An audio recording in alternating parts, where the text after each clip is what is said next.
and they start to bulldozing the streets, bulldozing everything comes in their faces. I stayed in Russia for some time, and I left after mobilization was announced. It was not a deal breaker of me leaving. It was just a kick in the butt, if you know what I mean. Hello, my name is Stanley Heller. Welcome to the Struggle Video News. Last week, in our report on Israel's attack on the Jenin refugee camp, we mentioned that Israel did not spare the Freedom Theater. Friends of that theater produced a Zoom panel this last week talking about Israel's assault on Jenin. It included a report by the Freedom Theater's artistic director. Agony is the current artistic director of the Freedom Theatre. To Bassi, I think maybe the starting point is if you could give us a brief, if possible, I know that's a bit challenging, but a brief account of your experiences in the last week and what has happened with this invasion. To be honest, we were waiting for a long time that the Israelis will invade the camp. That was really expected because they were preparing for it for a long time.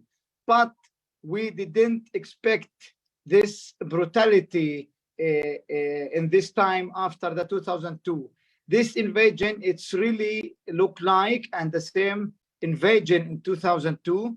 The difference is today the Israelis has more technology to deal with the invasion. So it was a lot of drones, a lot of big drones, a lot of small drones. The sky was filled of drones, watching, filming, bombing, shooting everywhere. So for me, I lived the 2002 invasion, and for me, there is no difference. That was 10 days and it destroyed the camp. And this time it was 48 hours somehow, and they, in a way, destroyed the camp. To be honest, this invasion was a bit difficult for me. You know, before in the 2nd of July, 3rd of July, in the night at 1 o'clock, we heard a big explosion in the middle of the camp. The people run to the middle of the camp and they find one of the houses where some guys were staying there being bombed or rocketed. And this didn't happen at least from 20 years. It's the first time the Israelis using rockets to bomb the houses in the Palestinian territories. So they bombed this house. A minute later, they bombed another 2 houses, and everybody was in panic, in shock. The level of the attack, it wasn't expected at all. So even the fighters, the people were really don't know what is going on. And after that, the Israeli groups, soldiers groups, start to come close, surrounding the camp from all sides. And then at 5 o'clock in the morning, the bulldozers start to come into the camp, and they start to bulldozing the streets, bulldozing everything comes in their faces. And it was, you know, the bulldozer called D9, which is the like the special bulldozer for this kind of action. So I watched all this neighborhood because I live exactly in front of the Freedom Theater. All the houses was filled of soldiers, snipers everywhere, throwing sound bombs, smoke bombs everywhere. They start to move from house to house. They are scared to move in the middle of the streets. So the strategy was destroying the walls between the houses and moving from house to house, arrest people, put them in one room, take their telephones and keep them in one locked room. They cannot even move 4 hours. They have a whole plan of many houses, many areas they need to bomb and destroy. The problem is this time you don't see a lot of destructions from outside. In this invasion, the whole destructions is from inside. They have a new kind of bombs where you put it inside the house and it destroyed the house from inside the walls, but doesn't make explosions outside. This is a new, also another strategy. But for the first day, it was the most difficult day, that each second was like an hour. They were bombing, rocketing, shooting in all directions, all the time. People stuck in the houses, they could not check what is going on. We hear the army, we hear the vehicles, we hear the flights, but we couldn't even open a window, open a door to see what was going on. We had this feeling that maybe they bulldoze us, they will bomb us, they will storm inside. So it was really difficult time. And when the night come, it was like really, how I call it, a horror movie, that people could not take it anymore. You know, it's a very difficult while you're staying in one room, you hear all of these sounds, and you know, the camp, it's 1 kilometer square. Any rocket or any bomb, the whole camp will be shaking. So in my family, I had 2 young daughters for my brother and my old parents, and it was really difficult. No food, no electricity, no internet. You cannot connect anyone. You cannot ask anyone. You don't know what is going on. And just a feeling of a fear that you're gonna die while you're waiting. Something gonna happen. So in the night, they called our neighbors and they said, we're gonna bomb your house. Your house is suspected house. So for them, it was 2 plans. There is already a wanted people. They will destroy their houses if they don't give up and put themselves in the Israeli army hands. And other houses, it was like suspected houses, that also the families in these houses got the message they have to leave the houses because it's gonna be bombed or rocketed. So our neighbor had this message. So my father, my family didn't want to go out. Even all this situation, they were really like obsessed about, we will not leave our houses, we will not do it again. And for my father, I really begged him to leave the house, because the next house gonna be bombed, and we are the only people in this neighborhood. If anything happened, no one will help. So I managed to convince him. And when I saw the ambulance came to our neighborhood to take one injured guy, so I took my family outside. But I saw the soldiers having a small checkpoint, that any car, any young man from 15 and older, been arresting them. So I had to jump with an old man and another woman. I have to jump in ambulance. So they took me out of the camp with the ambulance. And I find out they were arresting many people just to show the Israeli community, to show the opinion of the people in Israel, that we're doing the operation, we're arresting people, we're arresting terrorists, we're destroying the houses. And that was another long night, that thousands of soldiers being changed all the time. You talk about 300 jeeps and vehicles was around and inside the camp. I promise you, the Israeli army was shooting all the time, provoking the guys, provoking the fighters to come out to see where they are. But in the end, this operation was for nothing. The good thing, yes, we lost some people, young people around the camp, but the main target people, or what they call it, like we didn't have any loss in the people's lives. That was the good thing. All the damages was about the houses, electricity, water system, the streets. A lot of cars for people were being destroyed, fired in the camp, in the theater. It's another story. I think the people who was also in the theater, around the theater, my colleagues will explain about it. But also as a Freedom Theater, as an organization, artistic cultural organization, was not away from all what was going on. They don't have any consideration of a... At this point, his video froze. You heard him make reference to the size of the camp being 1 square kilometer. Well, how big is that? It's about 1/3 the size of New York's Central Park. The moderator of the program then switched to another speaker, who read a statement from another eyewitness. So next we're going to hear a statement from Rania Al-Wasfi, written on behalf of her family, which includes her sister Suzanne. Rania oversees HR, general communications and admin logistics at the Freedom Theatre, and Suzanne is the visual creator, which includes photography, film and VR. Rania and Suzanne are two of the first people to ever join the team in 2005-06, and I think, as far as I'm aware, are the Freedom Theatre's longest employees. They have been at the forefront of what has happened in the last week, and have chosen to write a statement, which Yasmin has kindly offered to read out. Over to you. Thank you, Zoe. Hello. First of all, I'm here on behalf of Rania, as Zoe said before, and please bear with my emotions. I read it so many times to try and soothe it and try to just say it as fluent as possible, but it's quite heavy. So bear with me, please. So this is Rania saying, I am Rania Al-Wasfi from Jenin refugee camp, a mother of 3 children living in the Jabriyat area overlooking Jenin camp. Early Monday morning at 1, large Israeli forces from the occupation army entered the outskirts of Jenin camp. Their largest concentration was next to my house. There was killing, shelling, demolishing, burning of houses and cars, razing roads, loss of friends, family, and loved ones.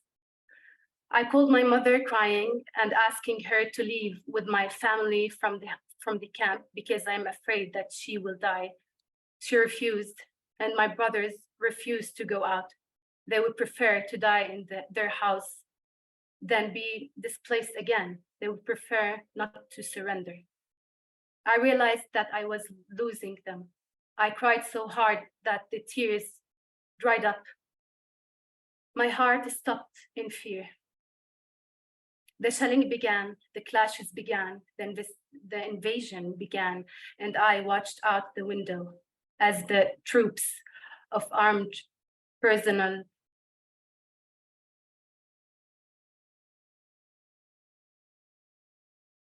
enters the camp.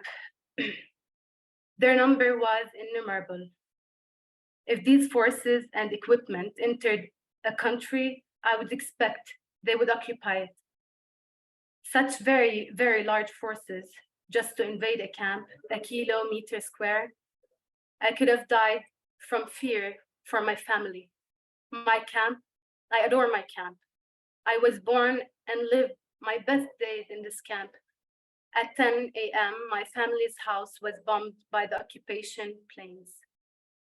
Pieces of the missiles hit my brother and uncle, and they were taken to the hospital, but they were okay.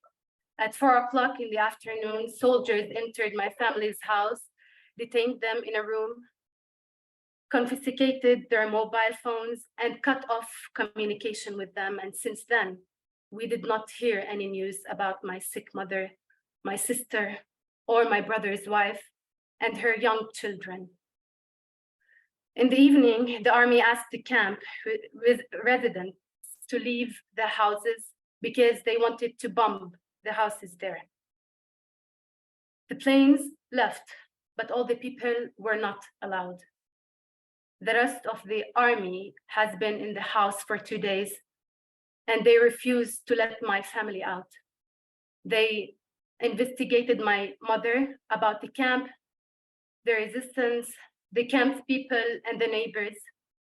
They had a large police dog with them, and they put him next to my brother's children. They are now suffering from a nervous breakdown. My little nephew is just 3 years old. For years, he has been suffering from trauma. Now he is experiencing a severe nervous breakdown due to the bombing of the house and the army siege. After the army withdrew from the house, the Palestinian Red Crescent came and brought my mother to the hospital with the family. She received some treatment, and they are fine now, thank God. If they demolished the house, bombed every neighborhood, and burned everything in the camp, we will not leave the camp here. We will remain like olive trees. Thank you, everyone.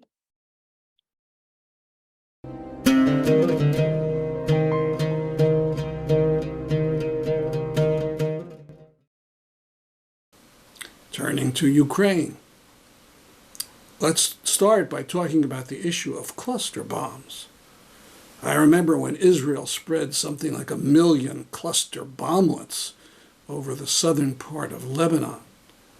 Repulsive. Cluster bombs, depleted uranium, landmines, all weapons that kill and injure long after the conflict is over. We had hoped that rational governments would never use those weapons. But we shouldn't make a knee-jerk response to the use by Ukrainians of cluster bombs. You realize that Russia has been using cluster bombs all throughout the war, and it has planted thousands of landmines on Ukrainian territory. Also, being blown apart by a missile is no more humane than being destroyed by a cluster bomb. If we don't want Ukraine to use cluster bombs, we have to think of alternatives. And we don't mean surrender like much of the U.S. left would propose. Instead, we have to talk about more helicopters and more anti-aircraft and anti-drone weapons. And we should talk about getting countries like India to stop importing immense amounts of Russian oil. And we should talk about a second front in Syria. Belarusian artist and political prisoner Alice Pushkin has died in intensive care in a hospital in Belarus under unknown circumstances, his wife said on July 11th. The 57-year-old had been sentenced to 5 years in prison for imaginary crimes like mocking state symbols and inciting social enmity and strife. His death is just one of those mysteries, like all those Russians falling out of windows. Several weeks ago, American University professor Barbara Wien hosted a panel on Russian war resistors, all of whom are in exile. Konstantin Samoilov is a Russian energy corporate executive turned anti-war activist in exile in Uzbekistan now.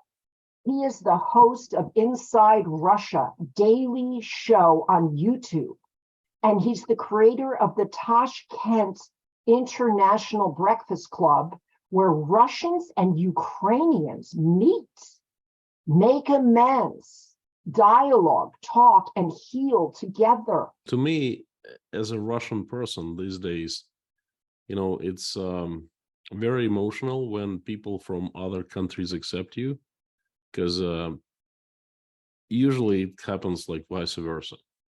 Russia is getting isolated, and it isolates itself, and Russians, well, are not that well accepted anymore in many places. So thank you so much, friends. My name is Konstantin Samoilov.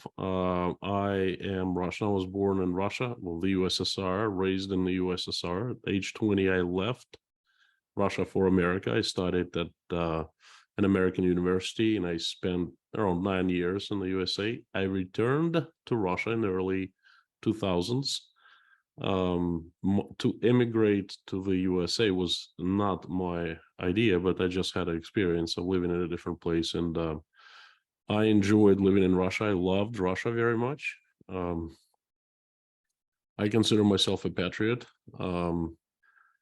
I lived somewhat peacefully until all the hell broke loose on the 24th of February, 2022. And actually before that, things had been building up, but it was an internal Russian matter, if you know what I mean. It was not something taken outside of Russia. And of course, you know, we'll remember what happened.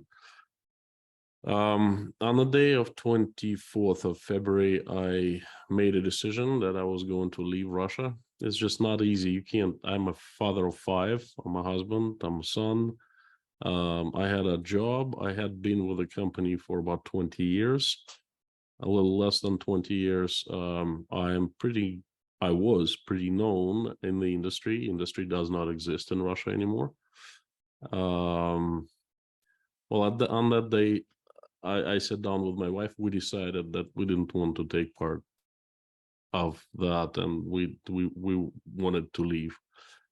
I maintain a YouTube channel. It's called Inside Russia, and basically before the war, it had been a channel about living in Russia in general. But everything changed on February 24th on 2022. My position, I basically found a purpose of political activism. I figured that I had sat on my butt for a long time doing nothing, what it led to, you know, not just me, but 145 million Russians along with me. So I decided I'm not going to do that any longer, and I've been politically active. I stayed in Russia for some time, and I left after mobilization was announced. It was not a deal breaker of me leaving. It was just a kick in the butt, if you know what I mean. I came to Uzbekistan. I was alone. My family remained in Russia. They're just moving, you know, catching up with me here, so to speak. So, and I basically saw tens of thousands of Russians lost, hurting, completely not knowing what to do next. We all just got out of Russia, you know, and we weren't prepared. And I started helping people. I started creating this community for Russians, same people just as myself. And it went pretty well. I was the only person, and I was inviting everyone for breakfast, and I was offering to pay for breakfasts, and people came. You know, we met. The group grew. At first, there was 5 people, and 15, then, you know, 50. Now over 600 people.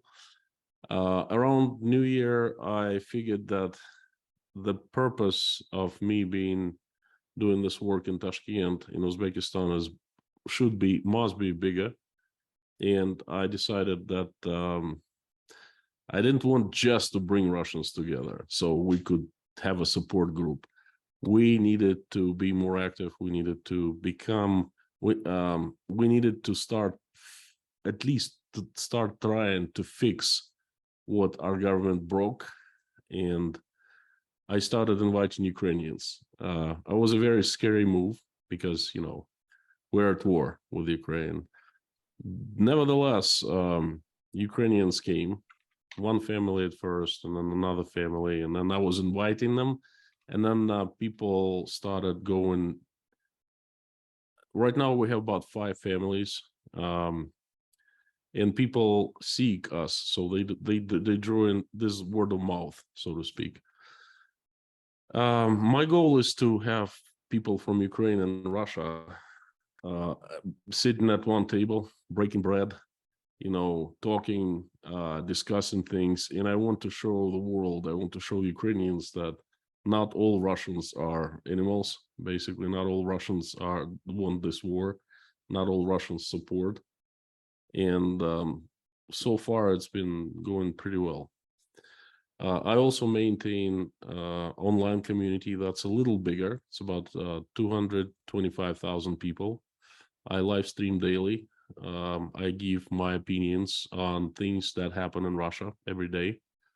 It's been quite busy few days lately with failed mutiny. And I see that this is my purpose. You know, I'm not executive anymore. I lost my job. Our company is basically is closed in Russia. Our industry does not exist because no one builds electric stations in Russia anymore. They try to build rockets, you know, but they don't they don't build or maintain thermal power plants. But I have found a new purpose, and this is who I am now. When Modi, the extremist prime minister, came to address Congress, members of Hindus for Human Rights staged a protest in Washington, D.C. 2 large puppets attended the protest. What's it gonna be, Modi? Are you gonna listen to the prayers and the wishes and the demands of the poorest and the most oppressed of your country? What are you gonna do? Are you gonna do the right thing? Are you gonna vote for justice? Are you gonna save Indian democracy? Are you gonna shake hands with Joe Biden and both of you? Both of you. Make a pledge to be there for the poor of every nation. To respect media freedom. To not interfere in the judiciary. To not arrest people just because they spoke their view. To release Sanjeev Bhatt and Umar Khalid. What do you say, Modi? Biden, ask him to. Demand it. You guys are silent. This is very frustrating.